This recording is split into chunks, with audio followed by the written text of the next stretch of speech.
The following is a fictional story of events that may happen in the near future. New York Stock Exchange. It's a cold, breezy day on Wall Street as markets await the Federal Reserve's announcement for QE4. Futures are up significantly. The Dow Jones just breached its 2008 high of 14,164. Gold just hit an all-time high of 2,900. Silver just breached $100 per ounce. The dollar index is holding at 53. With official unemployment at 16.3%, there is a nervous feeling on Wall Street that if this doesn't work, the world could implode into a depression that will last for the remainder of the decade. 8:19 a.m., Beijing. Chinese officials announced that they can no longer allow Washington to devalue their holdings. After making their concerns private, China accepts that Washington will never stop paying its debts with inflated currency. China makes an official statement from Beijing, quote, "We have made our concerns known privately for some time. With QE4 about to be announced today, China will have no choice but to stop purchasing U.S. treasuries. We have allowed Washington to try to work through their imbalances for 4 years. But with global inflation and U.S. consumers rapidly shrinking as a percentage of global GDP, we feel that a Western recovery is unlikely until they reform their entitlement programs." 8:45 a.m. New York Stock Exchange. Upon hearing the statement from China, Dow futures have a sharp reversal and begin to drop. Gold leaps past $3,000 per ounce, up $150 per ounce in the last 26 minutes. CNBC awaits a statement from the White House. 8:50 a.m. Washington, D.C.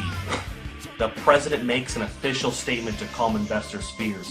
He tells Americans that he has spoken with several G20 leaders. They have assured him that they will continue to increase their purchase of treasuries and believe that a strong U.S. economy is the only thing that will bring back global prosperity.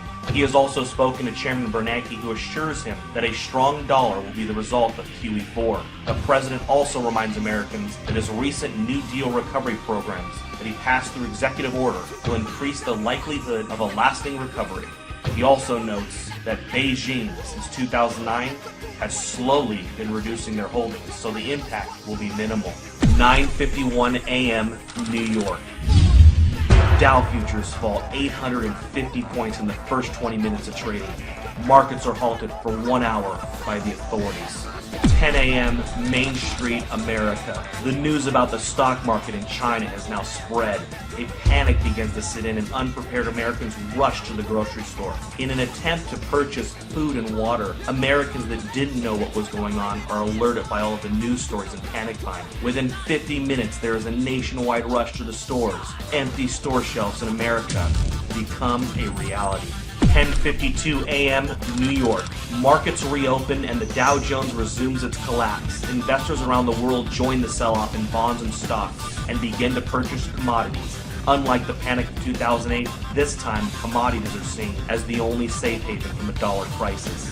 11:30 a.m. New York. The Dow falls 1,700 points since reopening. Trading is halted for at least 2 hours. The Federal Reserve injects $200 billion into the markets and announces that QE4 will be delayed until further notice. Congress is called back to D.C. for an emergency joint session. Some members of Congress are saying that they consider China's statement a financial attack.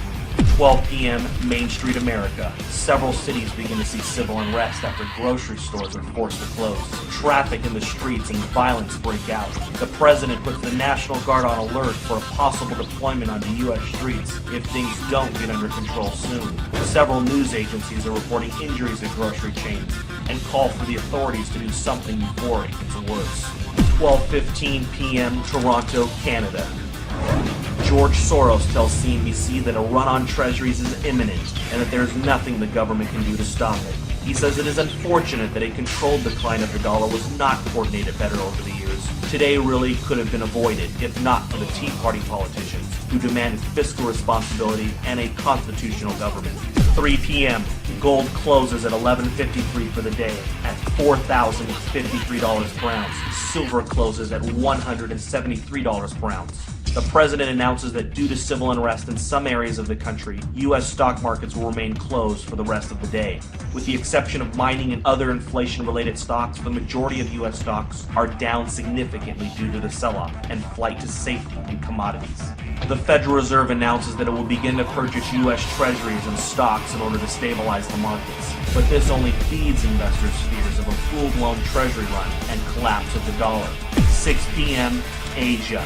Asian markets begin a massive sell-off. Dollar collapse rumors begin to take hold of the markets. CNBC Asia looks into a possible COMEX default and complete breakdown in the U.S. economy. Gold spikes in Asia, up 17.50 in the first complete hour of trading. Gold is now at 58.03. 7 p.m. Gold and silver bullion dealers across the world have suspended all sales due to no inventory. A COMEX default is now expected. Several central bank representatives propose a freeze on currency markets and a fixed evaluation of the US dollar in order to calm investors. 7:30 p.m. the United States. The sun sets on America. In the last 12 hours, the world has changed. Americans are glued to their televisions, taking a crash course on a debauched currency.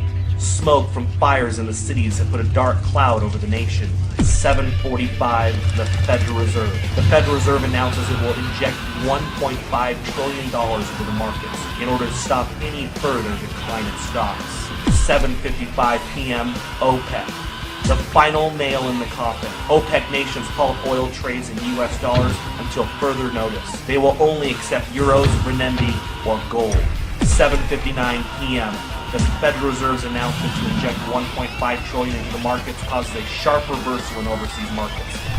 Stocks begin to rally even as Main Street melts down. 8 p.m. Manhattan. Gerard Adams, president of the National Inflation Association, sends out an urgent email alert. In it, he informs members that it is with great sadness that the time to warn and prepare Americans for hyperinflation has ended.